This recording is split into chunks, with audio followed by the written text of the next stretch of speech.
Réunis pour présenter la pétition citoyenne dans le but d'honorer des personnes qui ont marqué l'histoire de notre pays. Souvent, la République, les apparts ont été toujours reconnaissantes et nous pensons que c'est une erreur et cette erreur doit être, selon nous, corrigée. John Fitzgerald Kennedy disait que il ne faut pas toujours attendre ce que ton pays peut faire pour toi, il faut aussi voir ce que tu peux faire pour ton pays. La nation n'est pas et ne sera jamais construite que par ceux qui dirigent les filles et les fils, peu importe d'où ils sont, doivent également participer à la construction de la nation. Et nous pensons que cette initiative ira dans le bon sens parce que nous ne cherchons pas à attirer la lumière sur nous, mais plutôt rendre hommage et rendre honneur à ceux qui ont mérité, aux personnes qui ont mérité, qui ont hissé haut le drapeau, qui ont hissé haut l'image de ces pays au Conseil des Nations.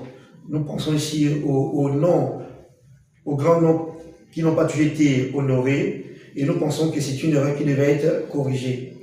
Nous lançons aujourd'hui une pétition citoyenne. Comme je disais tantôt, John Fitzgerald Kennedy disait qu'il ne faut pas toujours attendre que le pays fasse quelque chose pour vous, il faut aussi apporter quelque chose pour votre pays. Nous pensons que cette initiative n'est pas pour nous qui sommes ici présents, pour nous attirer les lumières de la caméra, c'est plutôt pour rendre hommage aux personnes qui ont marqué l'histoire de ces pays, qui ont donné tout qu'ils avaient pour que le pays soit ici dans le Conseil des Nations. Eh bien, l'allée des légendes, cette initiative citoyenne, c'est en réalité une prise de responsabilité en tant que citoyen. Une nation se construit certes par ses institutions, mais surtout par l'ensemble de sa nation, des différentes forces vives de la nation. Et c'est en ce sens que nous nous sommes mobilisés à la suite de cette idée embryonnaire et nous nous sommes dit, oui, nous allons partager l'initiative L'Allée des légendes. Pourquoi l'Allée des légendes? Surtout parce qu'il y a un intérêt national de valoriser notre histoire, notre identité. Il est évident pour tout le monde que le Gabon souffre de cette pauvreté identitaire qui nous empêche de nous projeter. Il y a plusieurs défis lorsqu'on parle de changement de mentalité, mais à quelle mentalité faisons-nous allusion exactement? Quelle est cette identité nationale que nous voulons promouvoir? Mais comment voulons-nous avoir une identité nationale si nous ne valorisons pas les acquis de cette nation? Or, les acquis de cette nation ont été portés par différentes figures, que ce soit sur le plan culturel, sur le plan politique, sur le plan scientifique et autres. Et les autres nations que nous prenons aujourd'hui pour exemple ont fait ce chemin, la valorisation des acquis, donc de l'histoire, et la transmission. Donc, l'Allée des légendes, ça répond à ces deux grands défis. La valorisation des acquis, donc ces grandes figures qui ont marqué l'histoire de notre nation, et la transmission aux générations présentes, mais surtout aux générations futures. Et pour ça, il va falloir qu'on ait justement ce type d'espace-là qui immortalise ces acquis. À travers l'Allée des légendes, eh bien, nous pouvons très facilement transmettre à nos enfants, mais aussi à ceux qui viennent de l'extérieur, ce qu'est le Gabon. Le Gabon, ce sont ces grandes figures, le Gabon sont ces grandes valeurs. Eh bien, nous avons dans cette initiative pensé tout de suite à la baie des Rois, mais pas que. Nous observons aujourd'hui dans le Grand Libreville plusieurs chantiers initiés par les nouvelles autorités. Parmi ces chantiers, il y a le réaménagement du front de mer. Et dans ces chantiers-là, nous disons, ça ne coûtera peut-être pas plus que ça à nos institutions, à notre État, de pouvoir établir dans cet espace-là une allée des légendes. Une allée pour ces personnes, on le voit et tout le monde certainement a cette image aux États-Unis, je me rappelle plus trop la ville, New York ou autre, où on voit bien ces étoiles qui ne sont pas là seulement que pour faire beau, qui sont là pour immortaliser une nation, immortaliser des héros. Et lorsqu'on parle de héros au Gabon, on a tout de suite à l'image certaines grandes figures, oui, mais il y a aussi ces héros oubliés, qui ont été des pionniers dans plusieurs secteurs, que ce soit la boxe, pour ne parler que de ça, que ce soit le monde des arts, le monde des sciences aussi, ces premiers Gabonais qui ont fait les premiers pas pour ce pays, qui ont laissé les premières traces. il va falloir que nous soyons capables de retransmettre la vérité de l'histoire pour que les générations futures puissent s'appuyer dessus. L'année des légendes, c'est un enjeu d'unité nationale également. À quoi devons-nous tous nous référer lorsqu'on parle d'unité nationale?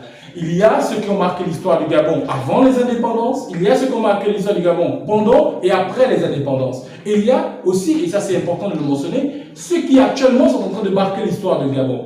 Dans la culture, il y a des femmes, aujourd'hui je pense qu'il y a la première gabonaise pilote, c'est une pionnière dans ce qu'elle a fait. C'est une empreinte indélébile qu'elle va laisser à l'histoire du Gabon. Elle est contemporaine, mais elle fera certainement partie des légendes. Parce que demain, lorsqu'une jeune gabonaise voudra devenir pilote, elle devrait avoir une référence. Et cette année-là vise justement à immortaliser et valoriser. L'enjeu est également économique, car on le sait, notre pays veut se projeter dans une nouvelle dimension en ce qui concerne l'image du Gabon à travers le monde. On voit en ce moment tout ce qui est initié sur le plan du tourisme au Gabon. De façon structurée sur ce que c'est la vallée des légendes et ce à quoi le peuple, effectivement, doit s'attendre du point de vue de son implication. Et donc, de ce fait, je m'avais donc décliné ceci. L'année des légendes, comme l'a dit M. Mbumba et le porte-parole M. Franck Debaille, doit nous sortir déjà des considérations claniques, tribales et de tout clivage qui puisse exister dans notre pays. Et que, effectivement, cette initiative ne vise pas fondamentalement à nous attirer les faveurs de qui que ce soit, mais c'est une prise de conscience citoyenne qui est une faite, comme l'a dit le porte-parole, lors d'une émission sur le plateau de TV Plus Afrique, dans le cadre effectivement de l'inauguration de Africa numéro 1. Alors, d'un point de vue politique, et donc de l'enjeu politique, il faut donc retenir essentiellement que cela visera à renforcer l'unité nationale.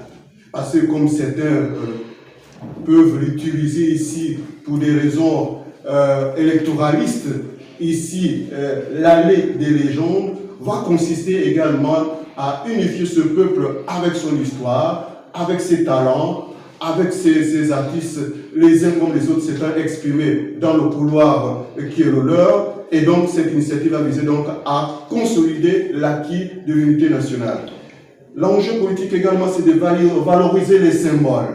Ah ben oui, les symboles, c'est les grandes figures qui ont marqué la conscience collective du point de vue footballistique, du point de vue musical, du point de vue linguistique, du point de vue culturel. Papenzengi, certainement vous l'avez connu. Oui, il faudrait immortaliser ces grands visages, ces grandes figures.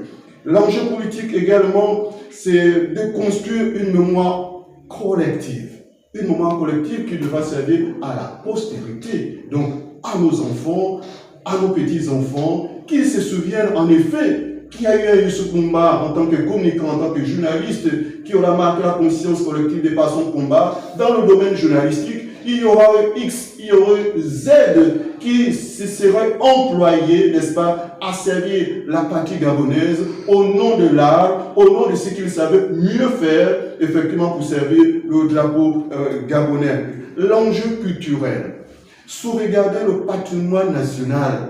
Nous avons vu effectivement avec la maison devant conserver de la mémoire nationale, donc les archives, nous avons versé toutes les larmes de nos corps, parce qu'en effet, nos gouvernants n'ont pas pensé à sauvegarder la mémoire. L'histoire, partant effectivement de notre accession à la souveraineté internationale par l'entremise de M. Mbambi Komindan, l'arrivée d'Omar Bongo Ndimba, d'aller au Bongo Ndimba, qu'on voulait effacer la mémoire collective, mais l'histoire retiendra qu'il a été président dans ce pays 14 ans durant, et aujourd'hui nous avons la figure tutélaire, comme je le dis quelque part en plateau, de la 5e République en la personne d'Oligui Nguema.